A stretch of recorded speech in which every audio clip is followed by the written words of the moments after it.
Usually when we sit down to eat a meal in our own homes, it's just, well, it's a purely functional event. Right, yeah. You're just trying to get fed. Exactly. I mean, you open your fridge, you grab what you need, put it on a plate, and you sit down. There's no audience, there's no negotiation. No, not at all. But the second you step through the doors of a restaurant, and especially in a place where you might not speak the native language perfectly, suddenly you're performing on a stage, it becomes this highly choreographed social dance. It really is a dance.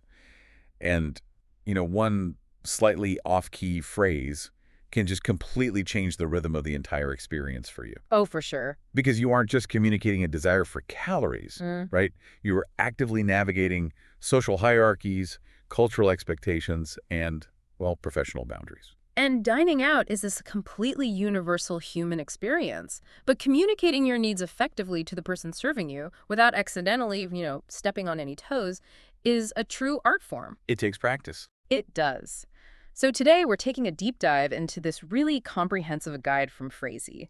It's their breakdown of restaurant English, specifically focusing on 10 essential phrases you need to navigate a meal from the moment you sit down to the very moment you leave. And just to be clear for you listening, this isn't just a vocabulary lesson. We aren't here to just memorize flashcards today. Right. Nobody wants to do that. Exactly. What makes this source material so compelling is how it reveals the underlying mechanics of polite society. Yeah. So our mission today is to really decode the psychology, the cultural nuances, and those unspoken rules of ordering food. Because it is incredibly empowering to walk into a new environment and just know exactly how to ask for what you need. It gives you so much confidence. It really does. Okay, let's unpack this right from the very beginning. So you walk in, you sit down at the table, and sometimes nothing happens. Breaks. Right. Nobody brings the menu. So the source material highlights that the phrase you need here is simply, the menu, please. It's short, it's polite. It's effective. But they point out that what you absolutely shouldn't say is, give me the menu. Oh, yeah. Big red flag there. Right. Now, logically, give me the menu states exactly what you want. But socially, it's kind of like using a verbal bulldozer. It just wrecks the atmosphere. Why does the English language rely so heavily on softening these requests instead of just using direct, efficient commands? Well, what's fascinating here is the concept of autonomy and really how it shifts across different cultures. Okay, how so? So, in many English-speaking cultures, a direct command like give me is perceived as a direct attack on the other person's agency. Oh, wow. An attack. Yeah, when you say give me, you're essentially treating the waiter as a vending machine. You push a button and the product dispenses. Right. But by saying the menu, please, you're acknowledging their human role in the exchange. You're initiating a collaboration rather than issuing, a subpoena. I have actually fallen into that verbal bulldozer trap myself when traveling. Oh, I think we all have at some point.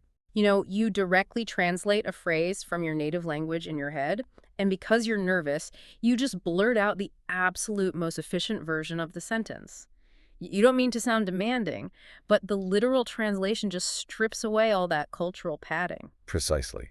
And that cultural padding is, it's the invisible architecture of politeness. That's a great way to put it. And the guide actually adds a really great practical tip here for when you do finally get the menu. If you're handed something you just can't read, you can soften the interaction even further by asking, do you have an English menu? Oh, that's good. Yeah, because many places do keep them behind the counter, but they won't automatically offer them unless you prompt them in a way that, doesn't make anyone feel awkward or presumptuous. That sets the tone perfectly. You're establishing a relationship right off the bat. And speaking of establishing norms, right after the menu comes the great water debate. Ah, yes, the water situation. The guide points out a major cultural difference here. In Europe and Asia, water isn't always the default freebie that it is in the U.S. Right, you can't just expect it. Exactly. You can't just assume a giant glass of ice water is going to magically appear the second you sit down. Yeah. You have to specifically ask, using the phrase, could you bring water? Which is a brilliant phrase, really, because it utilizes a structure that is essentially a universal skeleton key for service interactions. Yeah. Could you bring? I really like that framing a skeleton key. It works for almost anything. It completely changes the power dynamic from a demand to a question of their capability. Yes, and have you ever thought about why asking about someone's capability feels so much more polite than just telling them what to do? I suppose it gives them an out. Like, it feels less like an order and more like a gentle inquiry. Exactly that. It establishes immediate mutual respect. Mm-hmm. It's asking about their capacity to assist you. Now, obviously, a restaurant can bring you water, Right, they have water. but by framing it as a question of their ability, could you, Yeah. you maintain their autonomy in the interaction. And you have to know how to use that key because you often have to specify what kind of water you actually want. Oh, definitely. The guide notes that you'll typically need to choose between tap water, which is usually free, sparkling water with bubbles, or still water with no bubbles. And the expectations around those vary wildly depending on what continent you're standing on. Oh, for sure. But the core grammatical pattern never changes, right? Could you bring tap water? Or could you bring sparkling water? Right. It acts as a very reliable template. By mastering that single grammatical structure, you've unlocked a way to politely request absolutely anything a restaurant might offer. Like extra napkins or something. Exactly. Or a dessert menu. You just plug your variable into the equation. It sets a tone of courteous collaboration from minute one. Mm-hmm. And honestly, it takes a huge amount of pressure off you as the diner. But securing the menu and navigating the whole water situation is really just the opening move. Just setting the stage. Exactly. Once that menu is actually in your hands, the real challenge begins. You have to make a choice, and then you have to communicate that choice across the table. Right. You have to sort of bridge the gap between what you're reading and what the kitchen is ultimately going to prepare for you. Here's where it gets really interesting for me. The guide suggests leaning heavily on the waiter's expertise when you feel overwhelmed or, you simply don't know what to order. Which happens a lot. All the time. They suggest using phrases like, what do you recommend? What's popular here? Or what's the special today? And this completely reframes the waiter's role. It really does. They aren't just a server fetching plates anymore. They become this knowledgeable local guide. You're basically enlisting them as your culinary Sherpa. That is a crucial psychological shift. If we connect this to the bigger picture, you're transitioning the interaction from a purely transactional exchange into a collaborative one. I love that. Think about the cognitive load of staring at a 10-page menu in an unfamiliar place. I mean, it's exhausting. Oh, it's totally overwhelming. But when you ask, what do you recommend? You are signaling that you trust their judgment. That relieves your own decision fatigue while simultaneously elevating their status. It's a total win-win. I mean, they get to share their expertise and you get to just relax. And people in the service industry generally respond incredibly well to being treated as experts in their domain because, frankly, they are. Right. They know the rhythm of that kitchen and the nuances of that specific menu way better than anyone walking to the front door. So your guide gives you a recommendation, you make your decision, and now you have to officially commit. The point of no return. Right. You signal this shift by saying, I'd like to order, but the language of actually selecting your food is where the guide puts up this massive flashing red warning sign. Oh, the warning. This is so important. They list the safe, polite phrases first, like, I'd like the chicken, I'll have the pasta, or if you're just copying your dining companion, the same for me. All very safe. But the warning is to never, ever use the phrase, I want. Like, never say, I want the chicken. It's a very common trap, especially for non-native speakers, or honestly, even native speakers who are just feeling a bit rushed or distracted. It goes right back to that verbal bulldozer we talked about earlier. It just feels so abrasive. It does. I want sounds incredibly demanding to the native English ear because it centers entirely on your desire and leaves zero room for the social grace of the transaction. Right. It's just an unyielding statement of fact. Exactly. But when you shift to I'd like, you are employing the conditional tense. I would like. And the conditional tense just changes the temperature of the whole room. It creates a hypothetical space. I would like this if it pleases you to provide it. Right. Even though everyone at the table, including the waiter, knows you are absolutely expecting to get the chicken, the linguistic framing maintains that positive, respectful relationship. It kind of preserves the illusion that they are doing you a favor rather than fulfilling a mandatory contract. Right. We're pretending it's this gentle hypothetical just to keep the social gears turning smoothly. But let's be honest. Simply pointing at the menu and declaring your choice is rarely the end of the story. Often what is printed on the page isn't exactly what you need. Almost never. Which means you have to negotiate the specifics without ruining all that wonderful rapport you just spent the last 10 minutes building. And this is where the stakes elevate significantly. We're moving from casual preferences to the realm of physical safety and dietary boundaries. Yeah, let's start with a classic restaurant hurdle, steak temperatures. Good one. The source material maps out the standard answers when the waiter asks how you'd like your steak cooked. You've got rare, which is pink inside and almost raw, medium, a little pink, and well done, which is fully cooked with no pink. Right. The guide points out that if you are completely frozen and just don't know what to say, medium is considered the safe default answer. It's essentially the statistical average of diner preference. Yeah. And usually, it's how the chef conceptualizes the dish's optimal texture anyway. Makes sense. So if you don't have a strong preference, it's a really solid fallback that just won't raise any eyebrows back in the kitchen. But then we get into the high-stakes territory, which requires a lot more proactive communication, and that's allergies. Oh, yeah, crucial. The guide establishes a golden rule here. Tell the waiter before you order. Better safe than sick, as the source puts it. Timing is absolutely everything with that kind of communication. Waiting until the food actually arrives to mention a nut allergy doesn't just create an awkward situation.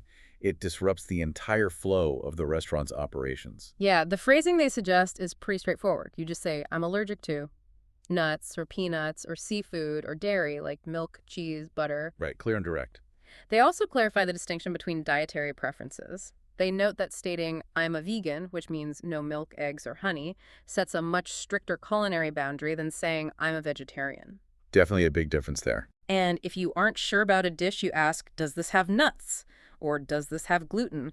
Or you can ask for vegan options or vegetarian dishes. And notice the structure returning to an inquiry there. Do you have? Instead of demanding, they manifest a vegan dish out of thin air. Right. Now, I do want to push back a little on behalf of the listener here. Okay, go for it. When it comes to allergies, obviously you have to speak up. I mean, it's a matter of health. Of course. But what about when someone is just, being particular? Is it really socially acceptable to ask for so many modifications? Doesn't asking, could I have it without onions or can you put the sauce on the side, inherently annoy the kitchen staff? I mean, they designed the dish a certain way for a reason. This raises an important question about self-advocacy in dining. Okay. We often feel like an imposition when we ask for what we want. But restaurants are ultimately in the hospitality business. The key difference between being perceived as a difficult customer and a self-advocating diner is entirely in the framing. So it's not the request itself, it's the packaging.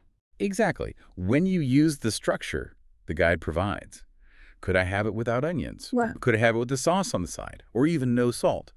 You are transforming a potentially annoying demand into a polite request. Right. You aren't commanding them to take the onions off. You are asking if the modification is possible within their workflow. That linguistic respect goes a very long way in keeping the kitchen happy while still getting you a meal you actually want to eat. So the magic word could saves the day again. By asking, you're validating their authority over the food. Precisely. Now, there's one more trap in this negotiation phase, and the guide calls it out perfectly. The spice trap. Oh, this is a big one. They warn that in Asian, Mexican, or Indian restaurants, you have to be very, very careful because their definition of medium might be your definition of very hot. Yes, absolutely. The strategy they recommend is to say, not too spicy, please, or could you make it mild? And they make a highly practical point here when you don't know, go mild, because you can always add hot sauce later. The spice trap is such a perfect example of cultural relativity in language. How so? Well, it highlights how the definition of a single word, like medium, is entirely subjective. It completely changes based on the cultural context of the kitchen you are currently sitting in. It's all relative. I mean, medium isn't a scientific measurement. Right. It's not a unit on the Scoville scale. It's a cultural agreement. Medium in a Midwestern American diner means something radically different than medium in an authentic Thai restaurant in Bangkok. Oh, for sure. Language isn't just about translating vocabulary, it's about translating cultural baselines. That is such an important distinction. We use our own language to anchor us to our personal baseline, but we completely forget that the listener's baseline might be miles away from ours. Which is exactly why asking, could you make it mild, is so effective. You are strategically resetting the baseline to the safest common denominator. That's really smart. Now, if you happen to be someone who just loves heat, the guide does give you the phrase, extra spicy, please. But You are taking your fate into your own hands at that point. You are asking them to completely remove the cultural guardrails. You are quite literally playing with fire. You really are. Okay, so you've navigated your personal preferences, you've clearly communicated any dietary boundaries, you've successfully translated the spice levels across cultural lines, and your food finally arrives. Success. You get to sit back, relax, and actually enjoy this customized meal you just orchestrated. Which is the reward for mastering the nuances of the dance. But, eventually the plates are empty, the meal is over, and there is one final crucial interaction required before you can walk out the door. Settling up the bill and really synthesizing this whole experience. The formal closure of the social contract. Exactly. When you're ready to pair, the phrase depends slightly on geography. In the US, you generally say, "the check, please." But the guide notes that in the UK, they say, "the bill, please." Both are perfectly fine and understood universally, though. Right. But the guide also mentions a nonverbal option here that is incredibly common. It says you can use a hand sign, acting like you are writing in the air. The waiter will see it from across the room and understand immediately. It's a highly efficient piece of communication. So what does this all mean? To me, it points out the elegance of this specific gesture. It's this brilliant piece of universal silent language. You don't have to shout over a crowded room. You just mime signing a piece of paper, and the message is received instantly. And it's fascinating because it's a gesture born out of a very specific physical action, signing a credit card receipt or, writing out a paper check. Right. Even as payment methods become increasingly digital, where we are just tapping phones or scanning watches, that analog gesture of air writing remains the universally recognized symbol for, I am ready to conclude this transaction. It's like a behavioral fossil. It survived the digital transition just because it works so well. And once that transaction is concluded, the guide offers two final essential phrases for good manners. Always need good manners. Always. If you're paying with cash and want to leave the remainder as a tip, you just say, "keep the change." And of course, the absolute most important phrase of any interaction. Thank you. Let's actually quickly review the whole flow with a mini dialogue the source provided. That's a great idea. You start by confirming a table for two, then you order tap water. Next, you ask for salmon recommendations, maybe check for a nut allergy just to be safe.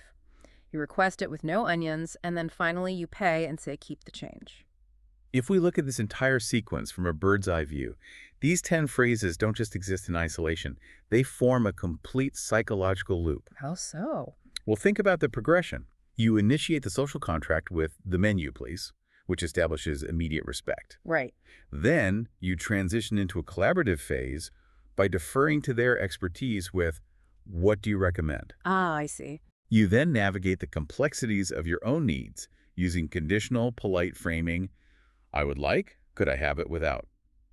And finally, you cleanly request the dissolution of that contract with "the check, please," sealing the entire interaction with gratitude. So when you string those requests together, you aren't just reciting lines from a phrase book, you are basically building an armor of politeness. Exactly. You're creating a smooth, frictionless environment for both you and the staff.